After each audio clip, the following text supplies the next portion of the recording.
first few years of college, I threw every single day. Of course you want to be a champion. Of course you want to be working towards winning titles. Be happy, but never satisfied.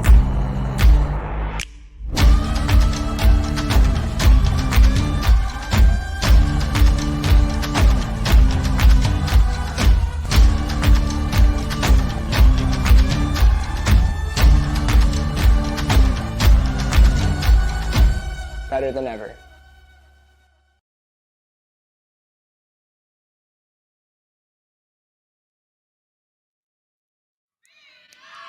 Welcome back, Ultimate fans. Canadian Ultimate Championships 2023 Junior Division Semifinal.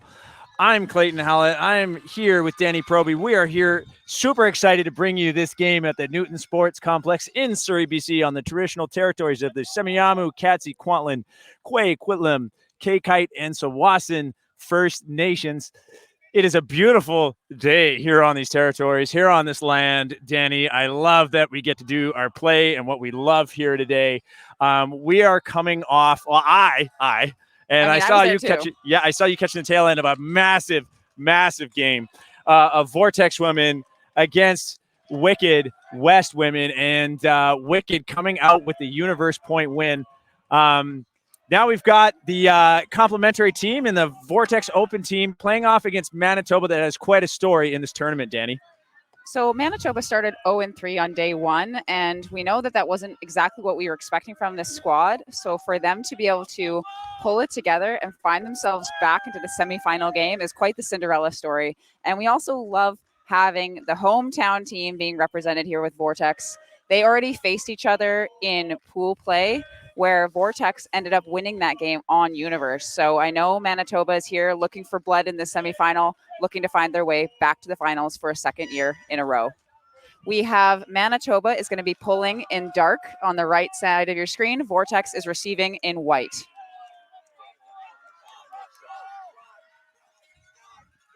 So that pull is going to land in the end zone, fielded pretty quick by Vortex. Kinsey getting the dish back, highlighted as a big playmaker by his coaches. A vertical offense here running by Vortex. They do like to huck, but it's not there. And still sticking with that vertical. Vortex puts up a throw, kind of desperation.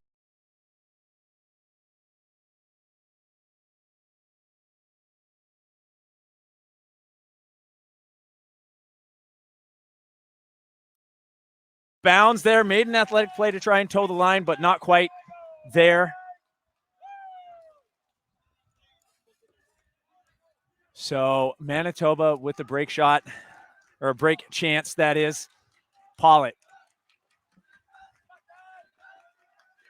He finds Mann. Mann's able to move it back to Pollitt. Pollitt puts it up. Daya with the huge bring down. Looking for options, showing a lot of patience. Goes to Mann. And swinging around, Daya's going to outstretch. No. Pollitt makes an effort, but it's not there. Number 27, Bohm, pointing to himself, saying, "That's on me, boys." I'm sorry, that wasn't Pollitt outstretching, but number 5, Everett Noonan, making the last-ditch effort there.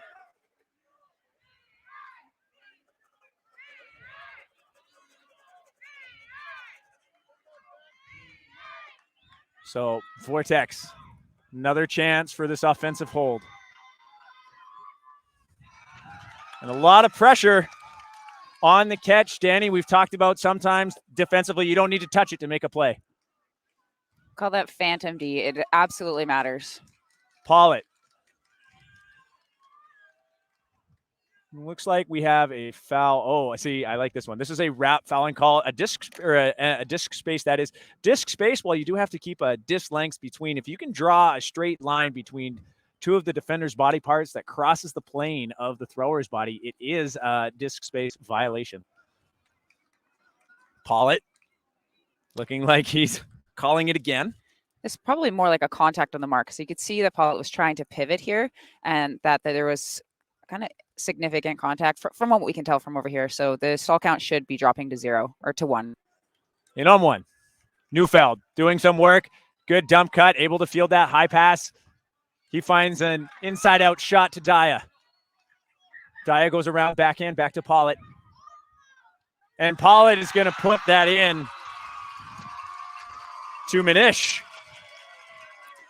All right, so we are looking at first point of the game, first break of the game.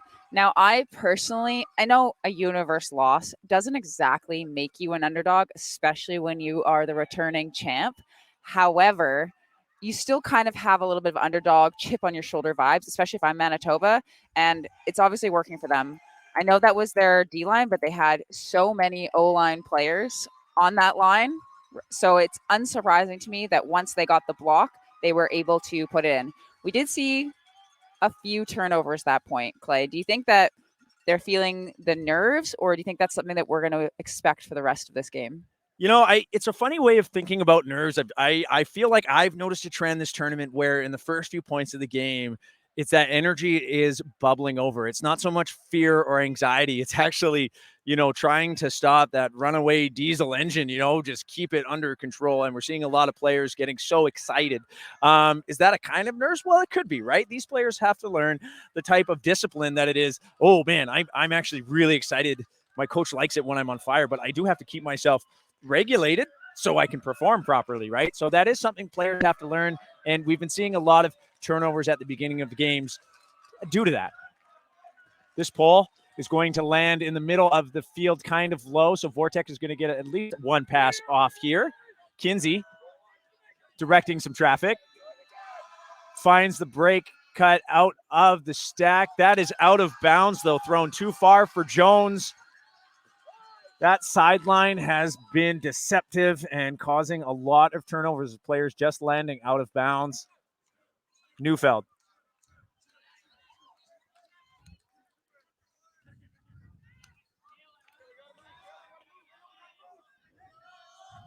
Neufeld will put that up to Peterson. And he brings it in after a big effort from McDonald. Peterson celebrating rather, I would say, spicily. Spicily, for sure. There was definitely a little bit of heat on that. I think whenever you feel like somebody's trying to make a big play on you and you're able to instead come up with a disc. All right, we do have a timeout for Vortex right now, their first of the half. And yeah, as I said, I think if I'm making that reception and somebody who's about to make a big bid does that type of play, that it looked athletic. It looked a little scary. Yeah, it looked a little scary. Like if I were on offense, I'd be like, oh God, I'm gonna have to make something big. I do try to get the athletes that I coach to just celebrate with my own team. But you know what? To each their own. Clay, would you say you celebrate with your own team, or do you show it to the other team? I usually celebrate with my own team. What do you mean usually? Well, once in a while I pull out, the Cale Peterson celebration there. It does make an appearance once in a while as I've grown older. Most goals now, I don't celebrate with anybody. I just put my hands on my knees and just take a moment to myself. Gasp for dear life. Well, I think, yep. Wasn't going to say that live, but yes, that's correct. Did you happen to catch? I didn't, because there was just a lot of excitement happening in the end zone. Did you happen to catch who threw that disc? I believe that was Neufeld. Who put that out to Peterson. Spicy, letting my teammates, if I'm Neufeld, letting my teammates make plays and get everyone all hyped up. And I think that is working. I know they rather struggled a little bit at the beginning of the tournament with catching.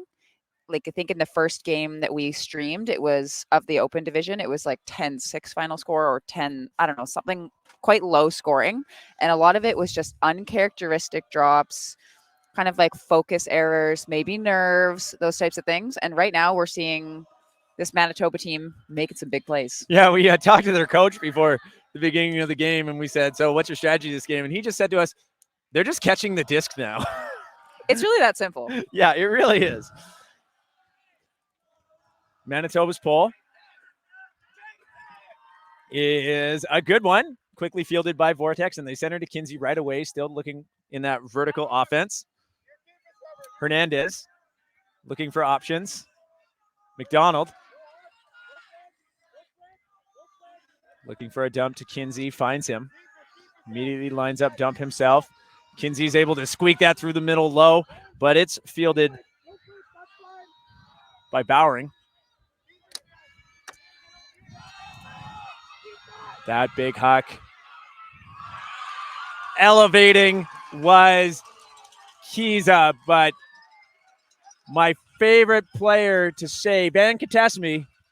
Did you confirm that you said it right? I did not. I'm dying on this hill. But he elevates for that big defensive play. That was a lot of pressure. I think the Vortex player definitely had space, had that read, but just even having that body there does make that catch really difficult. Man will put that up.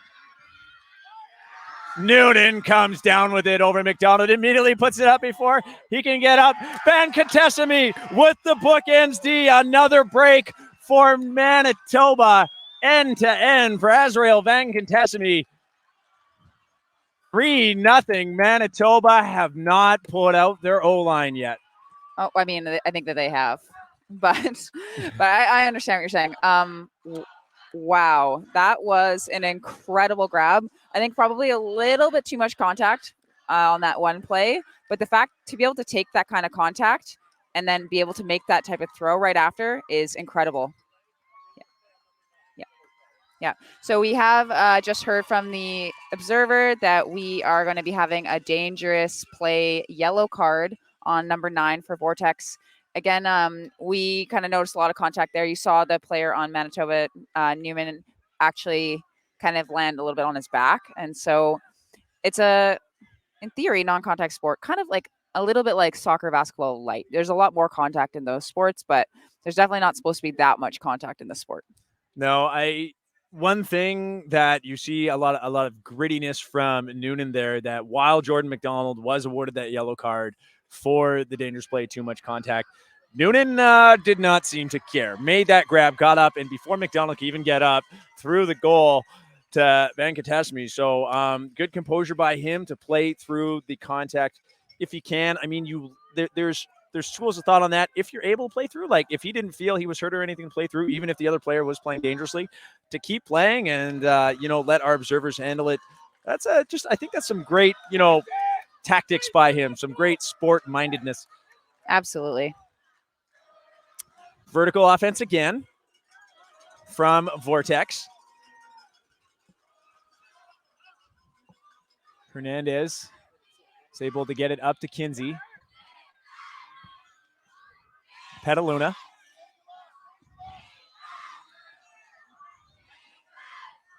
Finds Hernandez. Looking off some rather open options. Doesn't matter. Is able to find a gain. Figueroa moves that up. Vortex on the doorstep now. Jones puts that up to McDonald, who immediately lets his defender know that he was ahead of him. We are see, Danny. I'm sorry. I have to compose myself right now. There's some dialogue between these teams right now, and I think we're going to see more of it. I know that in this tournament, observers, when I've spoke to them off camera and everything, in the evening, they say, we don't want to insert ourselves, but sometimes we got to make sure that we can have teams keep a lid on it, if you will, and not let their emotions run away too far into some real animosity. Yeah, we're definitely seeing some what they call in the biz stare downs happening. And as you said, it can get out of control. So we do need to hopefully get these teams to kind of figure that out and just focus on their game. They can win it with their feet. They can win it by just being better. They don't need to win it with that kind of animosity. We do have a score of 3-1. So Vortex is now on defense, going to be pulling to Manitoba. And as we've said all week long, no lead is safe in juniors ultimate. No, we just saw that in our previous semifinal. Wicked behind the whole game and coming back to beat Vortex women on Universe. That pull fielded by Weeb. Peterson, give go action with Marshall. Marshall did seem to have a bit of a stutter step, and before he threw that, did shuffle forward, and it did give him quite the advantage to get it around 4 defenders there. So a legitimate travel call because there was an advantage gained by that. But Marshall arguing, yeah, but you don't get to catch up to me in front of us here. Observer Dom getting involved, making sure everybody will be in the right spots. So definitely a bit of a fast break happening here by Manitoba. They still have the person open, but Vortex is able to close that gap. Marshall puts that out to space. I believe Rao. Man did not realize that was for him, even though he had space to go get it. So that cut a little late.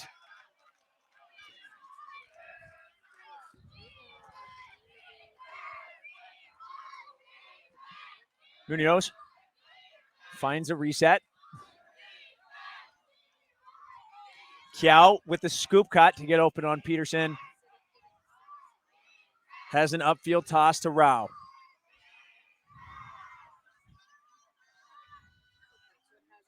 Rao finds Munoz. Right on the sideline. A big up the line cut from Pham. Centering to Kiao. He and Munoz will work it together. Munoz goes up the line with his own scoop cut. Peterson protecting that up the line that Kiao was looking for. Forcing the sideline. Running out of time. Puts it up. But a big Corey Moore just posts up in front of him, using his height to bring that in. Now, okay, we did say no lead is safe. We're down. We're back to a within 1 point game.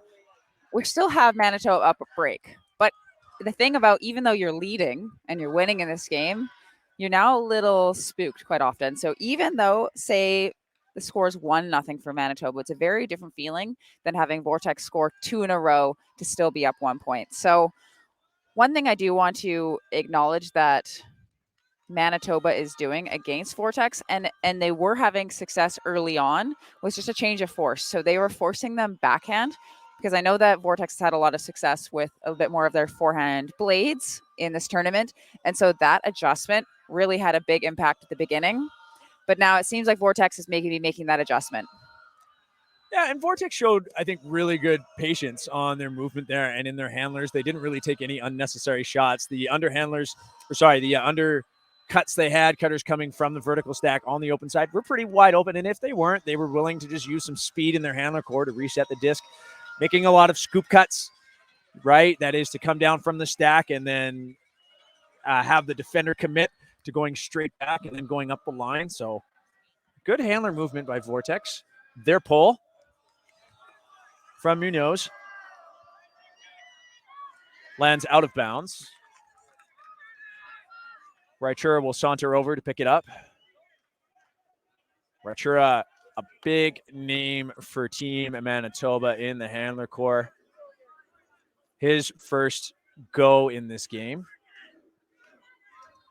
Zone look from Vortex. Noonan looking for options. Good IO flick to Pollitt. They get it moving around. Peterson was looking to throw to Raichura before he caught the disc, causing a turnover at the brick line. So Vortex has a chance. Danny pointing at her forehead, indicating focus, focus, focus. Munoz finds Petaluna. He goes streaming up the line for Kia, but it's not there. Pollitt, one-on-one D. Manitoba's D has been so good. Raichura is calling stall down. Raichura, take the hand off your head. It's a turnover, man. Let your team run. Maybe showing a little inexperience there, but maybe he really wants the stall down there. But I think if you've made the call, you've now made a call, and I guess it's not a play on, is it? I think you'd have to do a no call signal, which they didn't do. That's true. Neufeld. Easy dish to Pollitt. That bounces off the hands of number 11, Daniel Mann. He's had a few miscues this game. Munoz.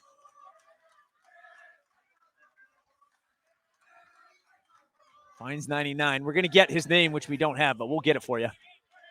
He'll put up a big blade. And you can't teach tall. Number 29, Corey Moore, bringing that in, but there seems to be a foul on the. I think on the upline cut. I'm really not sure. There definitely was a foul on the upline cut, but that wasn't involved in the play. So I am curious kind of what's going to happen here. I think it was Raichur is calling an offensive foul against the thrower. Like a push off maybe to get the space to get the throw off. Perhaps. I did not see. I was watching the very aggressive upline situation happening kind of in front. Well, both players giving us reenactments. I love that. Yeah, just the thing to do in Ultimate Frisbee. If you're not doing or Ultimate, I should say. If you're not doing a reenactment, then you're not arguing a foul call correctly. Okay, so this is the thing. Everyone always makes fun of reenactments, but sometimes you do actually just need to demonstrate what happened. I'm a visual learner. Yeah. People describing movements to me doesn't really. So we're saying this was a foul? I believe no was foul. A goal? It's a goal. It's a goal. Okay. So we have the second goal for Moore in a row. So obviously that's a trusted target. We like being able to throw near them because they're going to catch everything.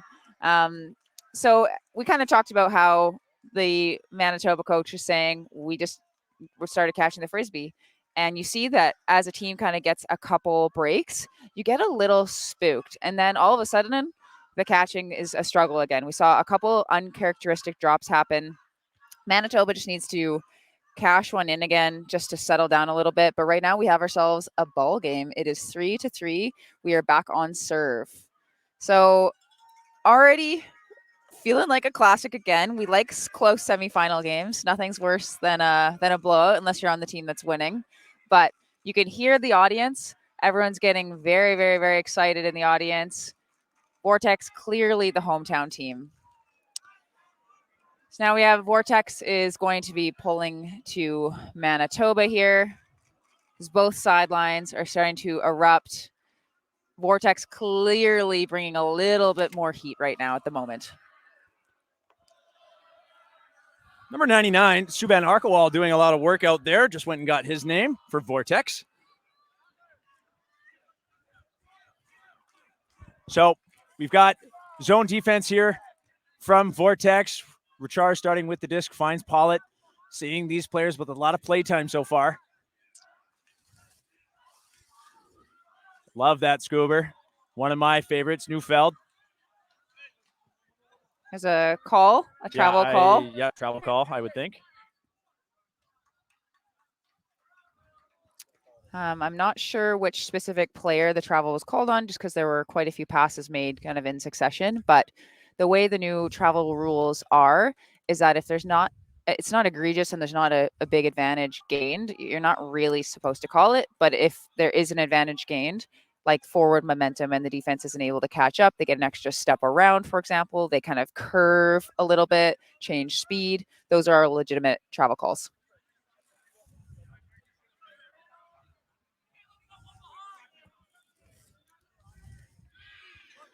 So travel was called on Neufeld. Howes was open. Howes got the disc. So Neufeld will probably look to Howes or swing to Pollitt. I mean, he's got Bohm back. Lots of options for Neufeld. Goes to Howes. I like Howes seeing an open Neufeld, but electing to go break uphill against this zone. Howes goes over the tap to Pollitt. That gives Vortex time to get in there, and they do.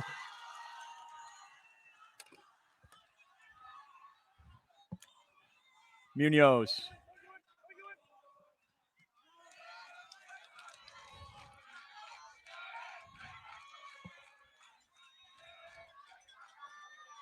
Didak gets that up to Cow. We've seen Cow, a lot of movement here on the end zone line, pivoting for Petaluna.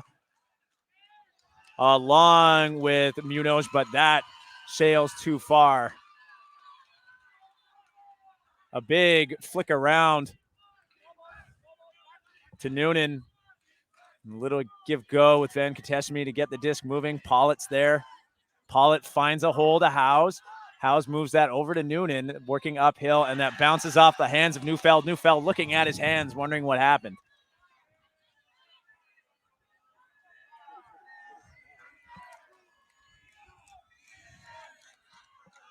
Munoz. Over to Cal, goes off Cal's hand. Noonan's there to put the pressure as that sails out of bounds. Manitoba really needs to calm down here. Watch that disc right into their hands. Raichura will pick up. Saw a big flick this time, but a lurking Munoz will put a stop to that. Instead swings around to Bohm. Manitoba doing a good job here of spreading that field, getting it moving around. I'd like to see quicker movement, or perhaps the disc moving before the cut can set up when they get it to the open side. Pollitt has time. Pollitt lets her rip to Venkatesamy. But out positioning him is Justin Rao. Rao walks the disc up, calls for backup, says, come here, guys, I need help. Munoz. Neufeld putting up a big mark against Munoz. And that cut by Petaluna gets it open, puts it up. Howes bodies out the two big receivers. Gets it to Bohm. Pollitt. Howes. Yeah, that was it. A few too many steps. Wait, there's a call. See, That being that's said, a travel call, you're just supposed to go back, and it's not supposed to be a stoppage anymore, correct? That's correct. And I think Howes is arguing, I did what you wanted. I kept playing. There is no stoppage. So I think Howes is arguing at the very least that Pollitt should have it. Saw this actually happen in their other game where in their pool play, actually, Manitoba brought it to the brick. And as soon as they got it to the brick, they just started playing, and then Vortex stopped and said, you have to tap it in with us. And they're like, no, we don't. And Manitoba was actually correct, but Vortex came away with that one. So Really? Were there no observers in that game? No. Yeah. But I am confused why maybe they didn't go back to the right spot. I don't know if there was a ground check, which there does have to be when you move around. Neufeld to Venkatesamy. Has Howes. He looks it off. I like that. That was a small pocket to make a play. Neufeld getting it back, looking around for Pollitt, not there. Pollitt up the line. Neufeld goes around the outside to Raichura.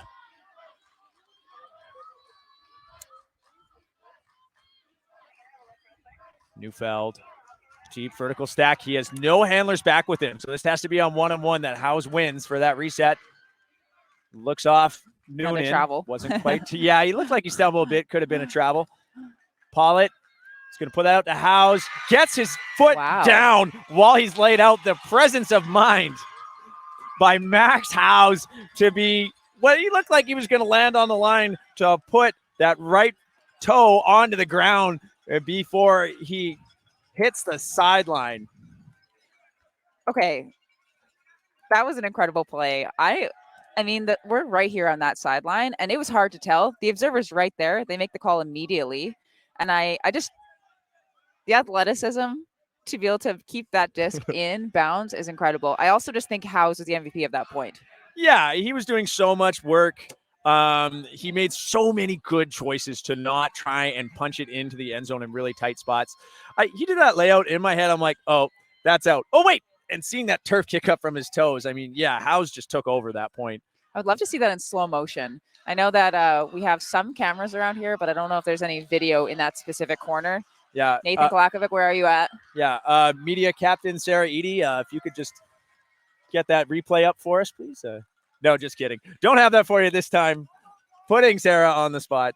One thing that I do want to talk about, because I've seen it a lot this tournament, I've even seen it in this game, is that some people think, like, I know we're talking a lot about travels, but a lot of players think that they need to stop as quickly as possible. And it's true, you need to stop within reason, within like safe reason. But a lot of people like drag their 1 foot behind them and try to stop immediately. And it actually ends up being almost like dangerous for their knees, for example. I wish I could demonstrate. Maybe I should run into the middle of the field and demonstrate.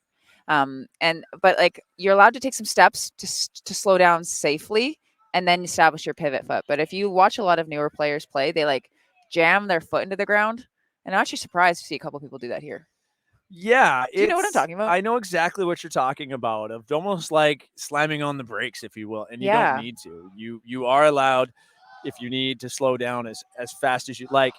I think maybe there's a discrepancy between I will take more than 3 steps if I'm running full tilt to slow down. It's just not going to happen. So I slow down as reasonably as I can and set my pivot. I think we see a lot of players here go, 3 steps only, and just as hard as they can. Exactly. But they're juniors and bendy, so all their tendons and ligaments are fine.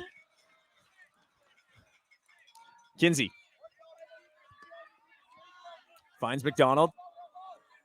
He has an easy flip in the front of the stack. Vortex working it up now. Jones. Finds Figueroa. He gets an up the line cut from Hernandez. Hernandez showing some patience, now looking reset. But another scoop cut. Kinsey now. That throw a little high. Daya's able to field it. Chilly energy now from Manitoba. Good to see on D-line. Man fakes that huck. And his break, Daya elevates to grab it. Minish. Looks like we have a little collision. There's some people being a little bit upset on the field. I think they didn't quite see each other. Maybe there was a little bit of a clip as people are clearing downfield a little bit. So they're a little upset with each other.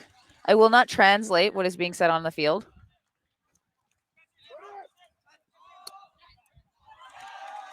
Turnover. Retracted stall count. Kinsey asking his stack to come closer, recognizing that they've been too deep. Smart quarterbacking by him. Harding. Wong working with Figueroa. He's able to find McDonald. McDonald puts it over the top for number 13, Kiza. But I don't know if Kiza was the intended receiver, Danny. And the wind kind of picking up that edge that was tilted into the wind or up into the wind. Yeah, just a bit too edgy. Minish finds Daya.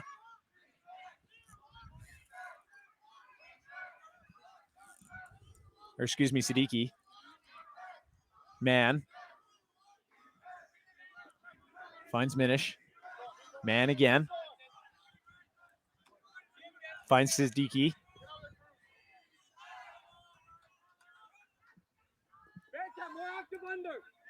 Seeing some really good cycling here from Manitoba. Going deep, coming right back under, and a little bit of a miscue from Daya, turfing that disc.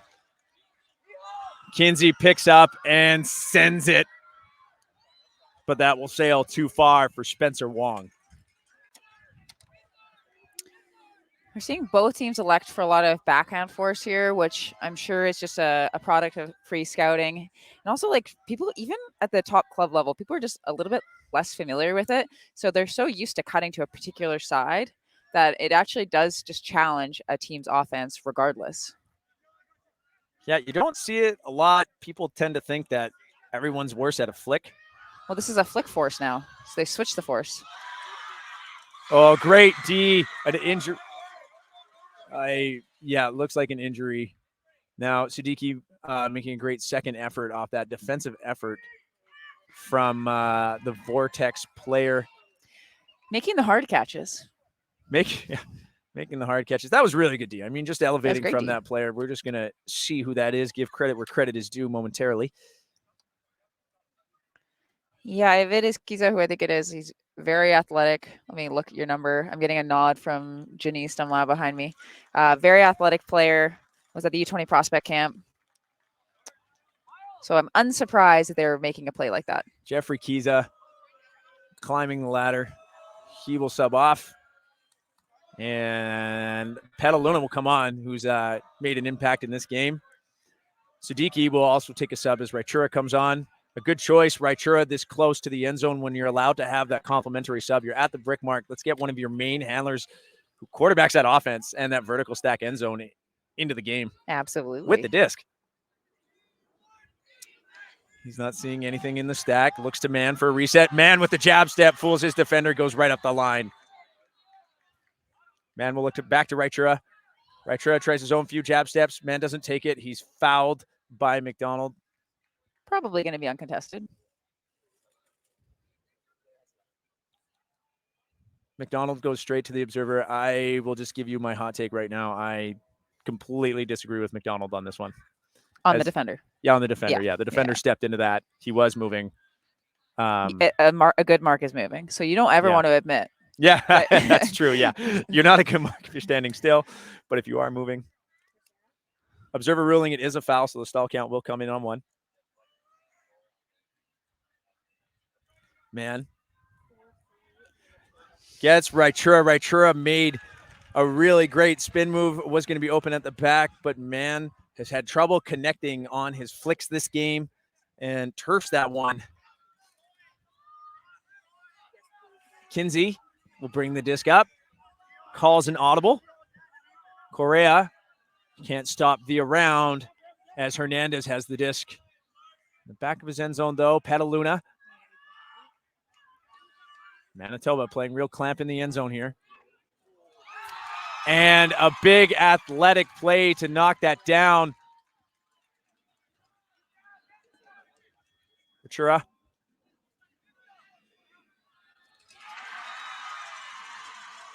Well, that was Hernandez with the D there to get that going. Now, I believe. Oh, sorry. I made that mistake. Oh, that's okay. But Correa with the goal. Manish. And Manish with the D to set that goal up for Correa. Just getting an update. Sorry, I was a little distracted. In our other Junior Open semifinal game, we've got Dino against Ignite. Dino from BC, one of the top seeds in the tournament, against Ignite, another top seed. The score in that, and Ignite from Ottawa, the score in that game, 5-4 for Dino. Oh, another barn burner like we have here. One thing that I noticed on this point that both teams are doing, but I think Manitoba is doing it just a tad better in the reset space, are a bit of a slower jab steps / fakes in the reset space.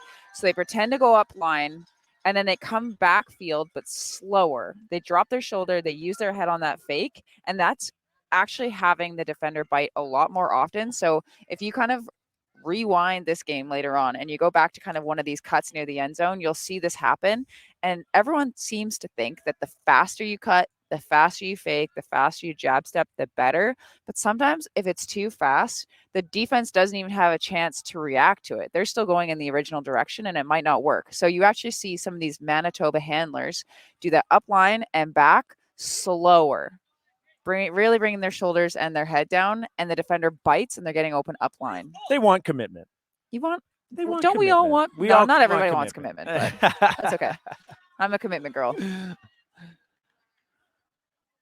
An offside called on the defense, and you can choose to accept it or play on. If you let the disc fall to the ground, you can accept it. So they bring it to the brick mark.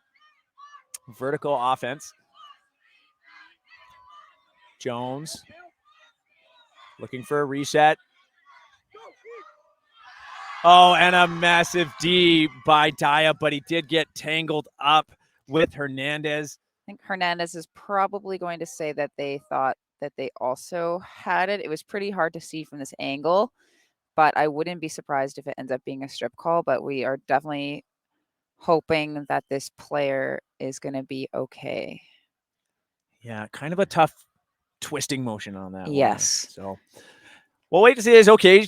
Coaches are out there right away. Players are bringing water. We've got our observers, Bern and Tom, just having a discussion about. What do you think they're talking about? Other days gone? Or? Yeah, maybe what cap time they'll do halftime. Are we getting close to that? No. Do you still have some cards? Have you done a red card this tournament? Have you hit the bingo card? No, I've only seen a yellow. Yeah. And I've only been given one blue. So. Oh yeah, I remember that. You were marking me way too close. Anyway, so got ourselves a very, very exciting semifinal game here. Sounds like both semifinals are kind of within 2 points of each other, which we love. We love seeing all of these athletes. Well, they're putting in literally everything they've got on the line, and it makes my body hurt a little bit watching them play. It does. Die will go off. Walks off on their own, Walks which is off good. on his own, yeah. And man comes on. He'll have possession, so it looks like there was no actual Strip call. so yeah, no infraction caused. That was just the bang bang play resulting in an injury.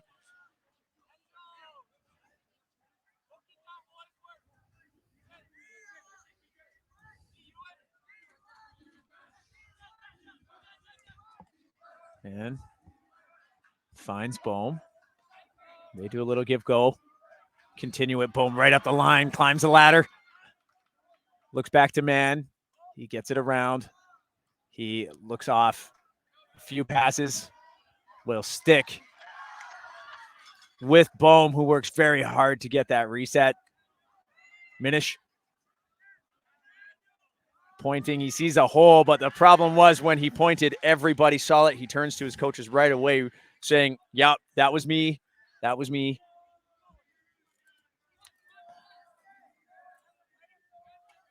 Good little help D off of the stack there, but then good awareness by Vortex to hit the open player. Hogan finds Petaluna. Petaluna will put that up. We've seen this big flick huck from them all week, but Siddiqui just out positions his receiver, gets it to Peterson, and that just on the wrong shoulder of Correa. So Vortex here just outside of the brick mark with a shot. Pelican has Petaluna. And he puts that straight out to a receiver. And there we see this a lot, Danny, in vertical stacks. You never want to be cutting on 0 degrees because your defender can get you on that angle. Absolutely. That's Siddiqui's second block kind of within a 1 minute time period. Man, right up the line. Peterson keeps going for him. Able to muss out his receiver, does a little stare down, thought he was in. Man. He'll get that around to Minish. Back to man. We've seen a lot of give-go handler core action here from Manitoba. Siddiqui off the front of the stack. Finds Bohm. Back to man. And Peterson able to get that kind of popped up backhand from man, but turns on the brakes and grabs that just over his head. The score now, Manitoba 6, Vortex 3. Now, I don't know how much opinioning we're supposed to have. Give me the thumbs up if I'm allowed to have an opinion. You can have an opinion. I don't know if you should talk about it. Ugh. But you know what? Maybe I'll break the ice Maybe on the here. Hucking A podcast, I'll talk about my opinion about something that has happened. I'll give you one thing. I like to tell players I want to let you play. On the other hand, I might be saying to Peterson, if I'm his coach, dude, you're feeling it. You're feeling how well you're playing. You just muscled the guy out. You're going to turn around like that and waste 2 stalls when you're not in the end zone. I'm not a huge fan of that. So that's my opinion. Yeah, that's why I'm doing it for you, so you don't have to take her. Nobody come for me in the comments. Yes, we had just recently coached U24 at Worlds, and sometimes you get excited, and we had some stare downs kind of happening with our team too. It's normal. You get really excited. It's kind of like that culture. You see that a lot in basketball and stuff. So if a lot of players play basketball or other sports, you'll kind of see that, especially if it feels like a really personal matchup, a really physical matchup. I understand, but I always tell my players, no more. And for me, it's a tactical thing. You are wasting stalls when you do that. Right. You know, I don't want to tell a player, hey, stop being in your best possible headspace to play like a baller. Okay. Like I don't want them to stop doing that. Within the realms of spirit though. Yeah. Within the realms of spirit, I'll let you, jump in the shark infested waters for that one. I'm sticking with tactics. That is my line in the sand. Catch me on the next episode of the Hucking A podcast. I'm a fan. I'm a fan of this player. I'm a fan of their 5 million brothers that have also played on MoFo. They've all been really good. Sorry, Team Manitoba. They've been really, really great all the time. Paul hanging for quite a while. Allows Manitoba to get right down on defense. That throw is a scooper. It hangs a long time. Wong able to collect it. He'll put up a floaty one. And number 14, There's gonna be a Berekett call, though. Burrell, able to kind of muscle out, but with any muscling out to make a defensive play, you might expect a foul call. And Savannah Agrivar did call a foul. Burrell doesn't like it. So they're having a discussion. Observer Byrne in there. We've been saying this a lot, and we just really want people to know Observer is not trying to put themselves in it right away. Instead, they're trying to hear the conversation by getting that close, because then if the players do ask them something, they have context and don't have to get a whole recap and keep the game moving.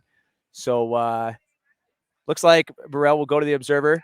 Observer ruling, no foul. Manitoba will get the disc on one. Let it be known, if you're on defense, I'm going to say this for the 5,000th time. If you're on defense and you believe that you are correct, go to the Observer.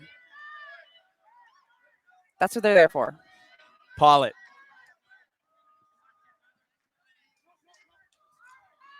Gets a reset from Weeb. Pollitt.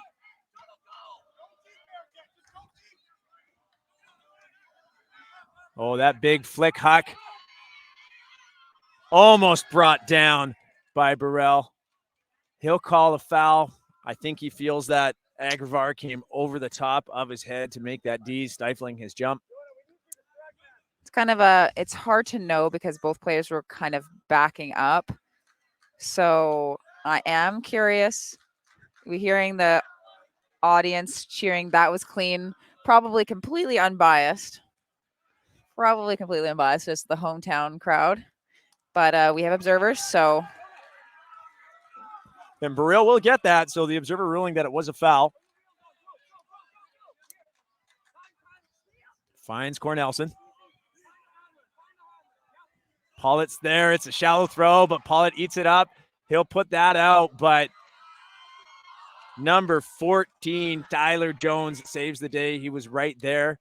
But number 26, Hayden Davis, called a foul, I believe. This Danny, one's tough. This one is a tough one. So I also don't think that 14 needed for there to be contact. Like, I think that disc was going to get missed. I think they had position, but there's a lot of contact after. A lot of contact after. I mean, I'd have to rewatch it to make sure that my eyes saw it right. It happened so quickly, but I feel like it should have been a turnover, but there was substantial contact. And as we know, any substantial contact in a defensive play, if that contact can be avoided and it's major, it's non-minor. It's non-minor, excuse me, and it's non-minor. That is a foul, regardless of when the defensive play on the disc actually happens. While we're waiting, in our other semifinal, there's a 2-point lead. Dino with 7, Ignite 5. We are passing our 45-minute mark, and that is where we add one to the highest score and go to half. So that game could be in half, or it might be taking half at 8, as per usual. It's kind of taking a while for this one to resolve, which I'm surprised at, because we do have observers. Oh, they're now making a rule, or they're not making a rule. It's a foul. Observer ruling, no foul. So you see the observers when they're gone to for an opinion or for them to give their perspective or a ruling, they'll touch their shoulders before they make their signal to make the rule, which they rolled no foul. And now the cheers are cheering I like orange, so the observer's getting some love. Again, not biased, not at all. Yeah, Enerson's going to take a sub as Noonan comes in. Looks like one of our Manitoba coaches realized one of his players was struggling and took him off there. Or at least suggested you may want to take an injury. Looks like Enerson was hurting a little bit, but didn't want to call it.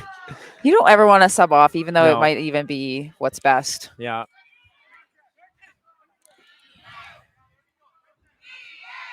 Vortex on their end zone line. Figueroa is able to sail that out. There's a pick call, which I believe won't affect anything. It's a pick, but kind of like a weird pick foul type situation. They just kind of collided in the. Yeah. I mean, you do need to call it because you're now going to be out of position on a potential fast break. But I don't think it had an impact on the play. No, I agree. Dave is saying, "Hey, I can't stay in this play if I don't make this call." There was an infraction. It's Pick retracted. But getting the disc to go back and giving them a chance to kind of regroup. I mean, makes a lot of sense to practically me. the result he needed. Yeah.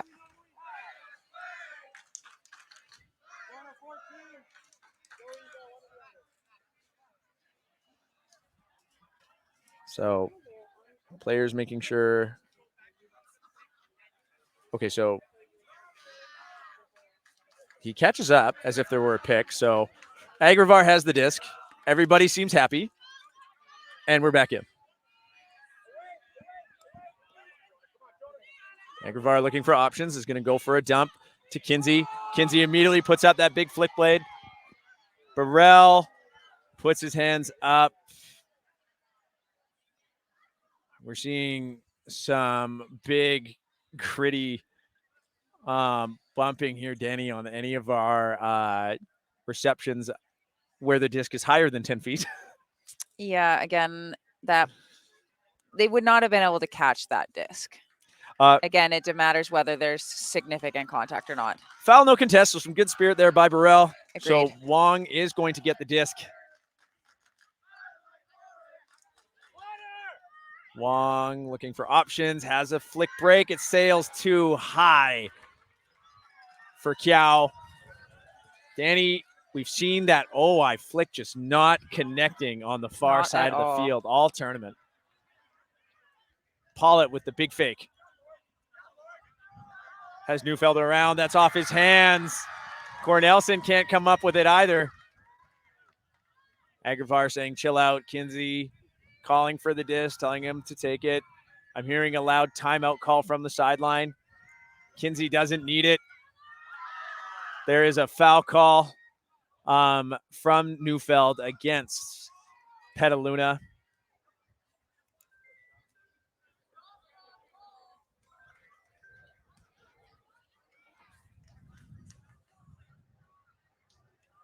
So, now, if you hear the crowd cheering that they like orange, I just wonder in what sport does the crowd cheer for the officials?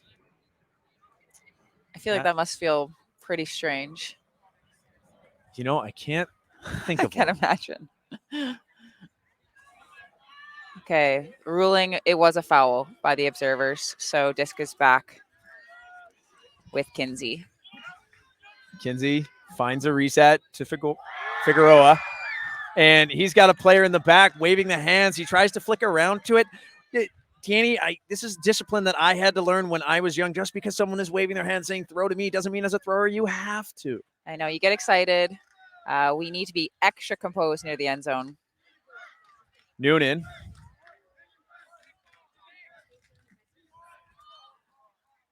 Finds Davis, but something is happening downfield. Cornelsen and Jones working it out together. There was some sort of pick. Observers really earning their pay in this game. They've been used quite a bit. There has been a lot of calls. And having calls does not necessarily mean bad spirit. A lot of people seem to think that when there's not a lot of calls in a game, it's a good-spirited game. It's not necessarily true. Pollitt finds Cornelsen. It's off Cornelsen's hands, but Burrell's there to clean it up. Pollitt airs that out to Noonan. Noonan picking a path where he can box out Agrivar. Agrivar did seem to find the line, but Noonan just inches him out. Wow, that was a real grind of a point. This game feels like it might be starting to slip away from Vortex at the moment.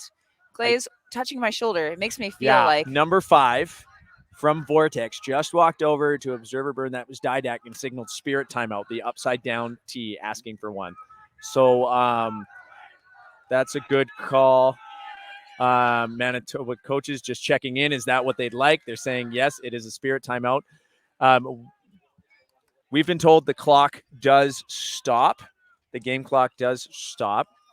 So I don't know if I've seen this happen too often.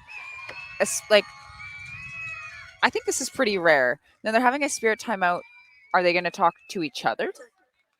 often what they'll do, like what I saw yesterday was then the captains came over, or spirit captains came over with the observers, with the coaches, and had a discussion. And this allowed the teams to kind of voice to each other what was going on. And then after that, kind of circled up together and had a big discussion about it.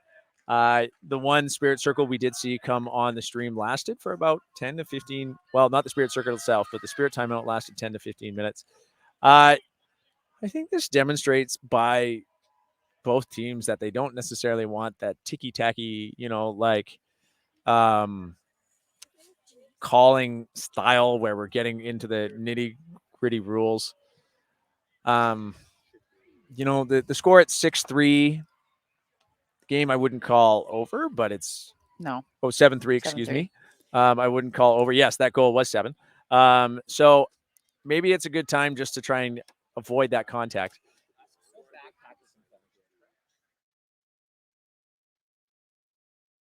Yeah, so I think it's pretty rare to see this. I think it's a special part of our sport that when we feel like maybe it's getting a little bit out of hand, players or coaches can kind of take it, or even observers. I've heard about that yesterday. Can kind of take it into their own hands to try to like regain control over the game, kind of get the pace of the game to kind of go back to a place where everyone feels safe and everyone feels kind of good about kind of how everyone's competing. So we do we're going to be kind of getting close to, I would assume, I mean, half's at 8 regardless, but we're definitely within half cap. So we're playing half to 8.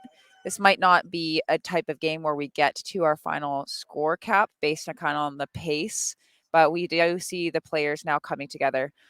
We do know that the spirit timeout does actually stop the time, and so this won't actually interfere with kind of how the length of the game. I'll be adding this time to the end. We're about to hear from our observer, so we'll get right back to you after a quick break.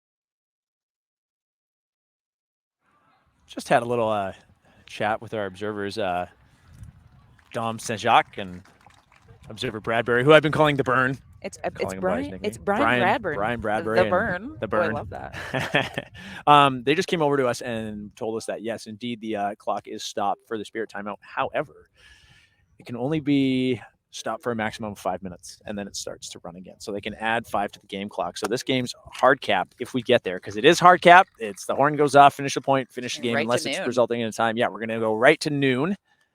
The spirit timeout was called by Vortex. Bradbury letting us know that it was due to a lot of physicality. I didn't catch the other reason. And the stare downs. And the some of the stare downy downs. There stuff you that's go. happening. It is a bit one-sided that way. Okay, so another thing that I've noticed in this game, Clay, that is something that I think is, we actually saw Wicked West in the last semifinal kind of demonstrate this in a positive way, where showing composure in these big moments. One thing that I'm noticing is that these teams are getting really amped up and really excited, and they're not able to emotionally regulate as they get close to the end zone. And I think that like making riskier choices when you have lots of field to work with is great. Like, I'm a big fan of some of these deep looks that are coming up. We might not be connecting on a lot of them, but they are often getting a turn right away, and now they've gained a lot of yards. But one thing that I would like to see from both teams is a bit more composure near the end zone. I think that they're making risky choices. The stack isn't adjusting in terms of their spacing. And so it's not clear who's cutting. They're not committing to their cuts. They're not kind of necessarily all trusting in each other. And it's creating a little bit of chaos. It's creating a little bit of double cutting and maybe a lot of physicality. Yeah, I agree. A little bit of disorganization can breed a little bit of chaos. But we're off again. Hernandez looking for a reset. Kinsey hanging out in the back. Instead, he'll find Jones. Jones up to McDonald. McDonald sends that straight down the line. And I believe that's Siddiqui or Daya reading it. They have the same hat. I'll let you know in a second. It was Siddiqui. Boom. Had Manish, but that pressure from Hernandez causes him to drop it. And Vortex on the doorstep here. Kinsey will pick up.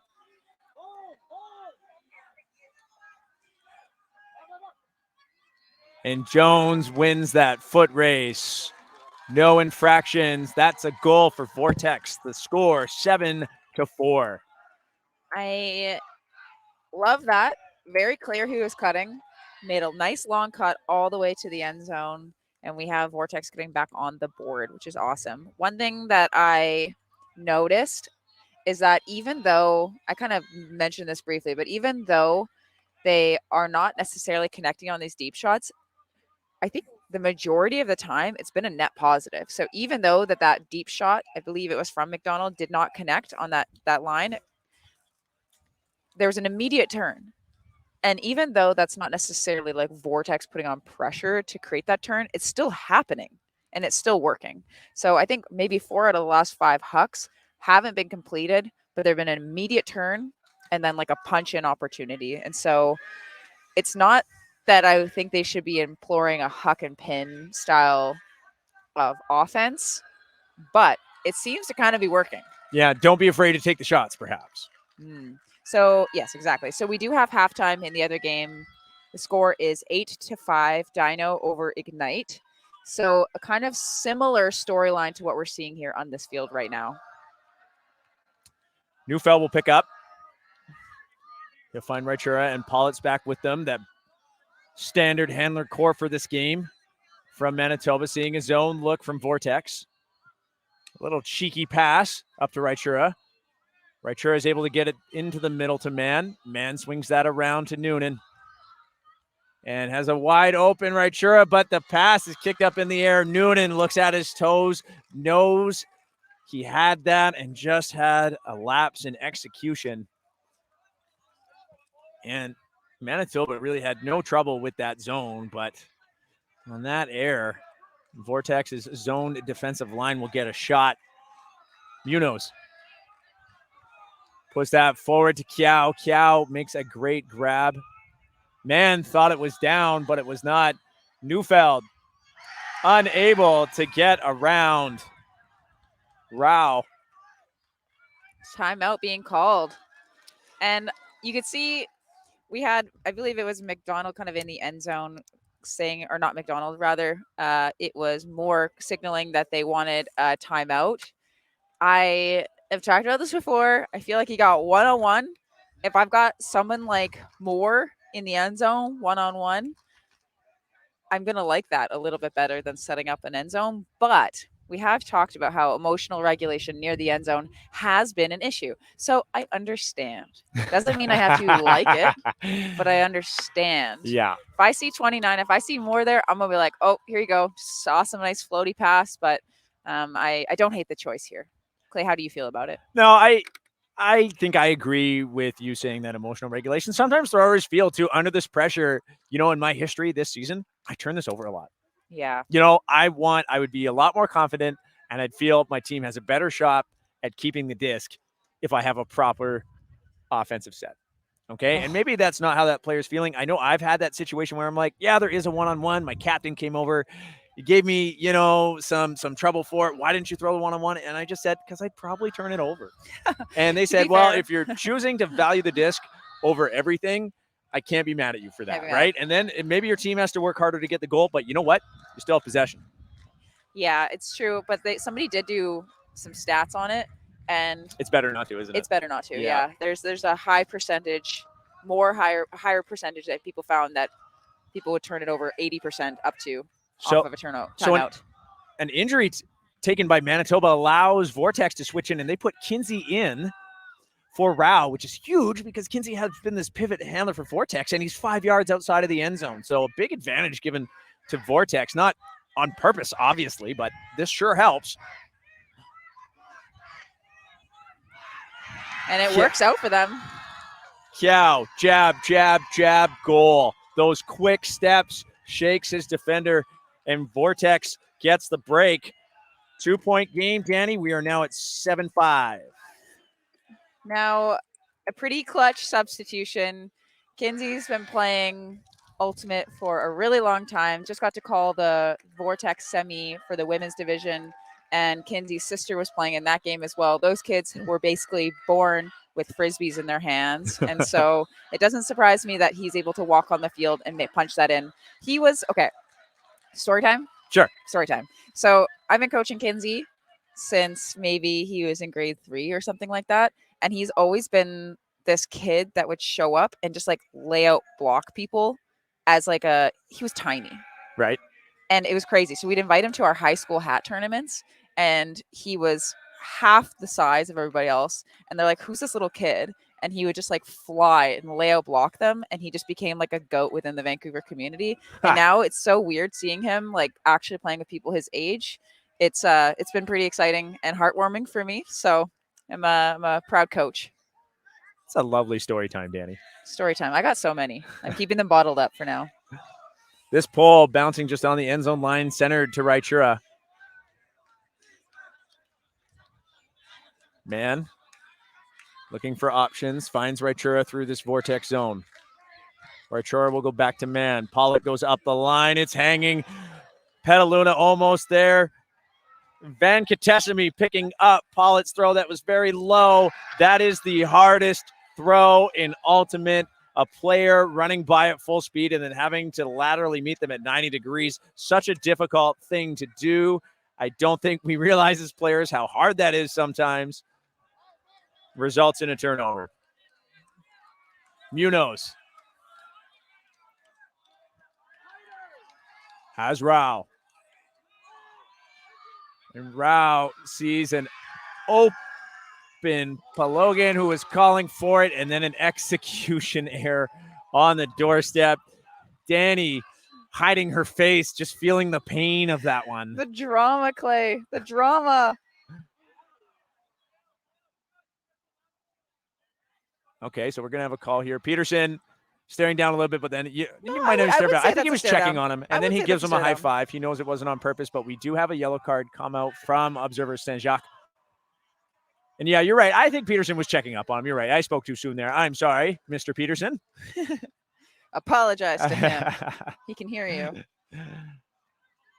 Raichura to man.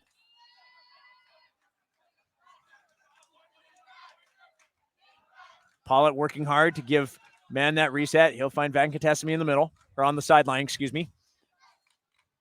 Van Katesemy will punch an IO to get it around. Peterson moving it all the way to Weeb. Weeb can float that out for Man, who's all alone. Man can take his time. And Pollock goes right up the line for Man. Winnipeg coaches, hit him, hit him. And Man elects to do so for the hold for Manitoba, putting us at 8-5, which will bring us into halftime. I just want to acknowledge that's, I think, Man's third assist, and that's Paulette's first goal of the game, but I think Paulette's also had 3 assists. So these two players showing up big time right now.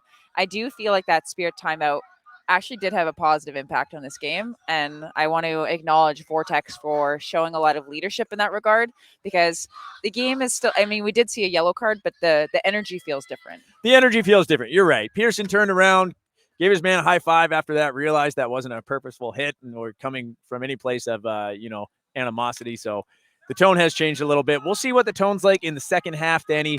We're going to take a break and be back with you shortly.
Welcome back, Ultimate fans, to our Junior Open Division semifinal between Surrey's Vortex, the hometown team, and the reigning champions team, Manitoba. The score in this game, 8-5, and our intrepid reporter, Theo Wan, letting us know that in the other semi, 11-6 for Dino over Ignite right now. Danny, you want to have a quick word about strategy as we start this half? Well, I'll talk about it a little bit later, but right now we do kind of have the battle of the Cinderella stories. We have our hometown heroes, Vortex, and the team that went 0-3, defending champions, back from the brink of destruction.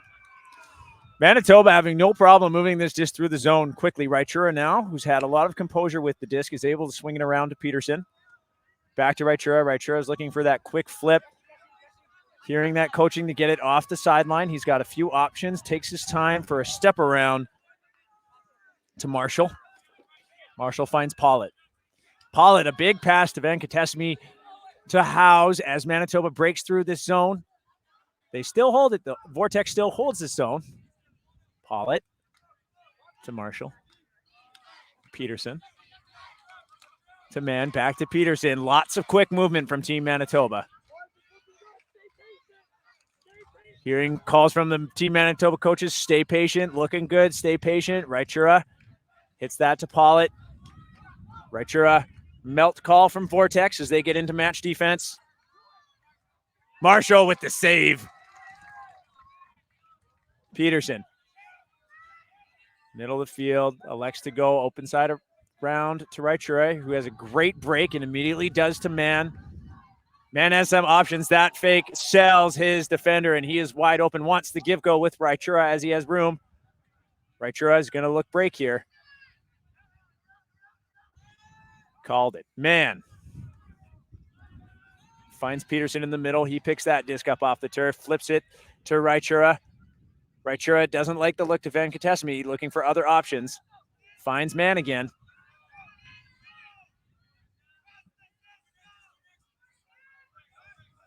Raichura taking advantage of the face guard and just says, throw it to me.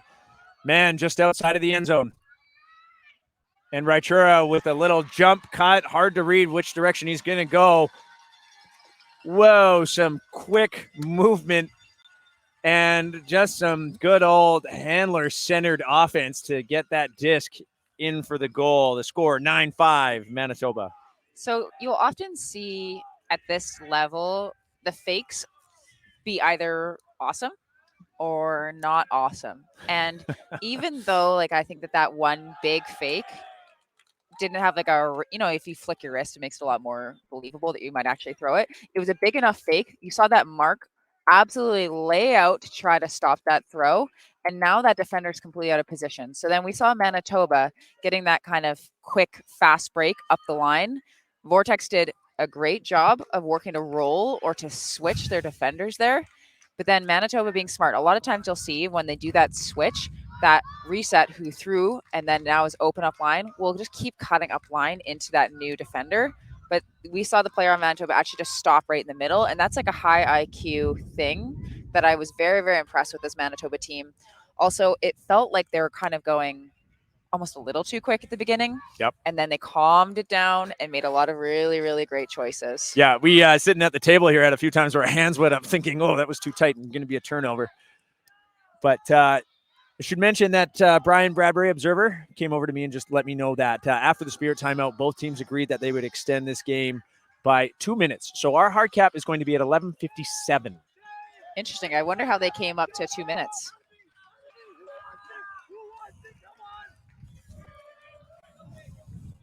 Vertical set offense by Vortex. They've stuck with this throughout the whole game. A high stall count throw over the top. Great athletic grab out to a huck, but the wind will push that one down. So Hernandez hitting the turf to save it, but his throw just no good.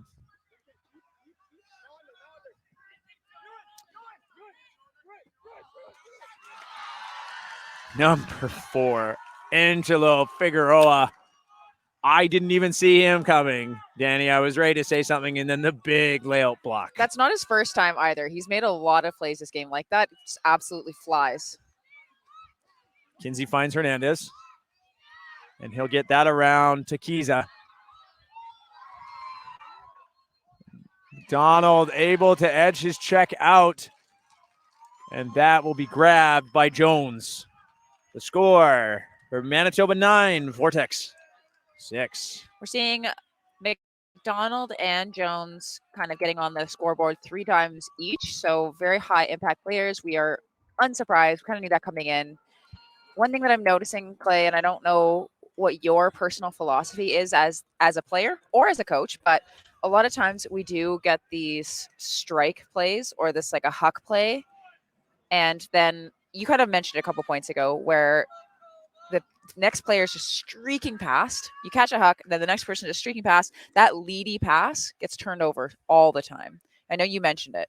So do you have a specific thing that as a thrower, say you just caught it deep and now you are the thrower, that you want from that cutter to make that a surefire thing? That I want, yeah, actually. And it is that make a cut under or stop. Just make my life easy. If you're that open and you don't have a check, I don't need to lead you that far. Or as you're going past me, make a cut sideways. You can go at an angle. If you're all alone, you can do it sideways into the end zone, but give me a far easier angle to throw to. If you're running super fast and I have to put perfect placement to meet you, I don't want that. I want it to air it out where I know there's a huge pocket where you can receive it. Or even a dump. Even a dump. Meet it right back. Pollitt looking for resets, working hard to get it through the cup, finds Peterson, who plays a give-go with Neufeld.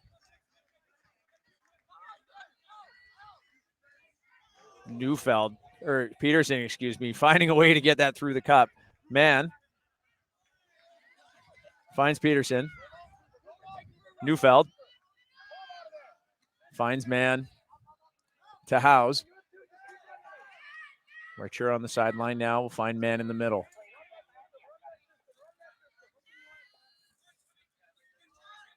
Mann's happy with Raichura's placement. They do a give-go to get it back to Mann in the middle. Pollitt outstretching to get that catch. Mann in the middle. I'll stop. I'm sorry. Howes will put that up to Pollitt. Some clinical handler movement through a zone by Manitoba. Gives them the hold. We're seeing a lot of trading here. Danny, the tone of this game has certainly shifted. That's Pollitt's 5th time being on the scoreboard. Wow. I also just really like that throw. I know that there was 2 receivers kind of going to that same space, but we saw House take an extra second before throwing it and really make sure to get that edge right and get it to tuck right into the receiver. That's just you can sense that the tone and the vibe on the field feels a little bit more composed, kind of on both sides of the disc. I'd agree. And a lot more, I'm hearing what was interesting at that point is that handler core of Manitoba was talking to each other in a very how should I put this? Business-like meeting style. They weren't yelling at each other. They weren't calling for it. They're like, yep, go over there. No, I like it when you're behind me there. Yep, go stand over there. Sure, hit me when I'm over. And it seemed kind of professional and at the same time kind of really calm. And I was just thinking, you're not used to hearing such planned, deliberate, and calm instructions on the field. They're usually a little bit more forceful. So really interesting to see that shift from the Manitoba offense. It makes a big difference when people feel your frantic energy as a thrower. It makes it a lot harder to make a really accurate, calm, composed pass. Enerson's pull fielded by Hernandez, and he flips it to Kinsey immediately. Vortex sticking with what they know. Agravar comes out of the vertical. Kinsey finds Figueroa. Doesn't like his upfield options. Looks to dump. Kinsey makes a move. That throws out far for Kinsey. He makes up the ground. He'll find Hernandez. Back to Kinsey in the middle. McDonald will air that one out. That's going to float. And Vortex able to elevate. I believe that was Spencer Wong or Kyle Pelican. Yeah, I can't quite see the number. But that was good composure because the defender was right there. But that player, mystery player, was able to box out and make sure that they maintain possession. Confirmed Pelican was the one with the score there. Score 10-7. Our cap is coming down at 11:57. That's in 5 minutes. So we've got 5 minutes to cap. Is this a game Vortex can still win? I think it is. They have to score fast. They need to score 2 points very quickly. If they can keep it within 1, the idea is that if they're playing a point down when the horn goes and then scores, that would create a tie and then force Universe. So they need to get themselves within 1 point in the next 4 minutes, which is going to be It's not impossible. Not impossible, but very difficult. That pull hangs and will land near center. Vortex in a zone, hoping the conditions will generate a quick turnover, but this Manitoba offense has shown that they've had a pretty clinical approach to zone O. Peterson saving that one. Richura to Peterson, Peterson to Noonan. Noonan's going to look to go right back, but instead has Mann for a gain. Mann works hard to get through the cup and center the disc. Neufeld finds Mann. Manitoba just working this offense. Neufeld just outside of the end zone. He'll flip that to Howes. Howes has the goal. 11-7 clinical offense by Manitoba. And now, Danny, 4 points down. Cap going in 3 minutes. It's looking tough. It's looking tough. And they may not need it, but just for the sake of mentioning possible gamesmanship here, I believe Manitoba has not used all their timeouts this half. Have they used any? I don't think so. Manitoba coaches, this is a PSA. Slow this down. Save your legs. Because you don't need to score to win this game. There either. are some that like to adhere to the code of honor that unless it's really, really tight, you don't call the timeout. I think that's untrue. As a coach, there's only so many ways that you can impact the game, and a timely timeout to rest some players, to slow down the game is one of the ways. It's within strategy. It is not unspirited. I've definitely had a situation where I was actually coaching Vortex back in the day, and I called a timeout 5 minutes before the cap even went off. And you're also allowed to call timeouts in cap. Yep. 5 minutes before the cap went off, I had the entire sideline of the other team's parents yelling at me, telling me I was cheating. I was trying to slow down the clock, but I also wanted to call a play. We called a play out of the timeout. We scored, and we ended up winning the game. And I was thinking afterwards, like, was that unspirited? But, like, you watch a basketball game, would they not call a timeout in order to get their team to – well, what is happening here? Their coaches are on the field waiting to call the timeout. Just as we said. I can see you don't Did feel they hear very – me? yeah, Did you they hear me? might have. I mean, I can see you don't feel very strongly about the issue. If anyone knows me, I have a lot of opinions, and I think it makes it for more interesting. People can come for me. I'm becoming more resilient to it. I'm sorry, I kind of set you up. Well, no, now that I'm hosting a podcast and I'm paid to have an opinion, I am used to having people disagree with me, come for me, tell me I'm wrong, and I welcome it. It's been a really nice thing for me to learn how to be okay with it. All right. So you can come for me at the comments if you want. Yeah. I've become less sensitive. And you know what? If you can change my opinion, that's even better because I'm a learning human being and I'm fallible. So if you disagree with me in this timeout thing, tell me why. Let's have a discussion about it.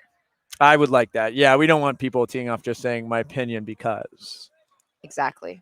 Give us the reason. So now we've used one timeout for Manitoba. I believe they still have another one. Yeah. 11:56 by my clock. We did hear the horn go. That wasn't for this game. And you see the coaches here high-fiving, or not high-fiving, but shaking each other's hands because they know they've sealed the deal. Yeah, and we just heard a whistle from our scorekeepers that were the this is the last extra point. horn to signal that this is the last point. So Manitoba will advance in this game, but they're going to play the point out.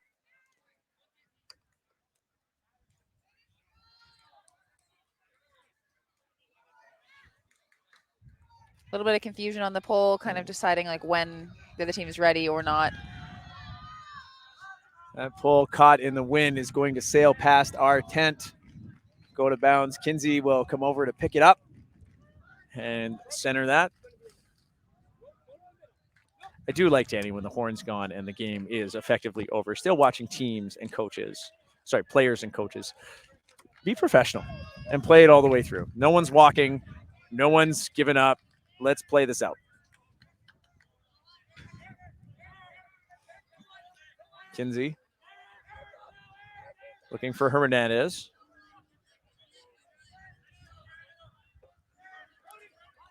Hernandez likes Kinsey up the line. Kinsey muscles his way through and puts up a big huck. McDonald able there is back up. Number 44, Jonah Wong, was there to make a defensive play, but that went over his head, and McDonald was there to collect. The final score of this game, 11-8. Team Manitoba dropping their first day, losing all their games, battling back in some tough games, including some universe point wins, to come back to the semifinal, and now will have a chance to defend their title. Yeah, huge congratulations to Team Manitoba, and also just like an amazing fight by Vortex. One of the hardest things to do is to lose in this game, have a bit of time, and have to rally to battle it out for third. Like, I've been in that situation both as a player and as a coach, and it is extremely tough. But I can say you're going to regret not trying your best to go for it. So if I'm this Vortex team, my whole being is going to be trying to re-rally the troops and motivate the team, because you still have something you can win. There's still something on the line. There's still bronze medals that they can win. And if you're Team Manitoba, you got to rest, recover, and get ready for your final. So we see Manitoba back in the finals 2 years in a row. What a story for them, starting 0-3 on day one to being back here playing on the showcase field again in a couple hours. We do have the women's final that's going to be streamed at 1:30, and the open final will be streamed at 3:45, I believe. That could be correct. It could be correct. I've been wrong Check before. the schedules online, folks. It did change over for us a little bit. We weren't 100%, but everything else has been updated. We're the ones lagging behind here. I believe, Danny, I didn't get a score update, but Dino did have an 11-6 lead over Ignite last time we checked. So I believe Manitoba will be facing off against Dino in that open final. So we are going. Well, I know it was Eclipse last year, but it's a lot of the same players. And Yes, same coaches, yes. The so personnel, the personnel on that final will result in somewhat of a rematch. So we're going to take a break on the stream for a little while and then be back with you in an hour and a half for our final games of the junior division. See you soon.